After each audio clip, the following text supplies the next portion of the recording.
Balance of payment and balance of trade. अब इन दोनों में डिफरेंस क्या होता है? देखिए, सबसे पहले ये समझिए, जो बैलेंस ऑफ ट्रेड है ना, बैलेंस ऑफ ट्रेड आपका बैलेंस ऑफ पेमेंट का पार्ट होता है, वो उसके अंदर में आता है। कुछ ऐसा समझिए, अगर ये बड़ा सा हिस्सा, बड़ा सा ये सर्कल जो बना है, या अगर ये बैलेंस ऑफ पेमेंट है, तो इसके अंदर में जो छोटा सा हिस्सा है ना, उस सर्कल के अंदर में छोटा सा हिस्सा है, वो आपका बैलेंस ऑफ ट्रेड होता है। ठीक है, अब चलिए दोनों का मतलब समझते हैं।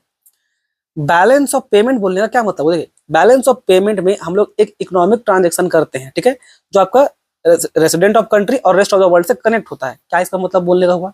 सिंपल, बस इतना हुआ। मान लीजिए ये अपना प्यारा भारत, ये अपना भारत देश है, और इस साइड में बाकी रेस्ट ऑफ द वर्ल्ड है। तो यहाँ पर जो ट्रांजेक्शन हो रहा है, ये देखने के लिए हो रहा है कि भारत देश पूरा रेस्ट ऑफ द वर्ल्ड से, बाकी पूरा दुनिया से कितना पैसा दिया है, और रेस्ट ऑफ द वर्ल्ड से कितना पैसा समझ लीजिए लिया है। यहाँ पर वर्ड पैसा इस्तेमाल कर दिए, लेकिन यहाँ पर इकोनॉमिक ट्रांजेक्शन वर्ड इस्तेमाल होता है। अब इकोनॉमिक ट्रांजेक्शन में वो चार चीज आता है। चार चीज क्या? आपका पहले आएगा विजिबल आइटम, इसका मतलब क्या होगा? गुड्स। फिर आपका आता है इनविजिबल आइटम, इसका मतलब क्या हो जाता है? सर्विस। फिर एक आता है आपका कैपिटल, जिसमें आपका प्रॉपर्टी या इन्वेस्टमेंट बोलिए। और एक लास्ट में आपका आता है यूनिलैटरल पेमेंट, यानी कि जो वन साइडेड पेमेंट हुआ है, ठीक है, जिसमें वन साइडेड पेमेंट हुआ, उसका समथिंग रिटर्न में कुछ नहीं आएगा, यानी कि समथिंग रिटर्न का कॉन्सेप्ट उसमें नहीं रहता है। तो इन चारों को बोलते हैं इकोनॉमिक ट्रांजेक्शन, यानी कि चारों चीज में भारत कितना दिया है और दूसरा देश से कितना लिया है, इन सब का रिकॉर्डिंग कहाँ होता है? आपका बैलेंस ऑफ पेमेंट में। समझना है?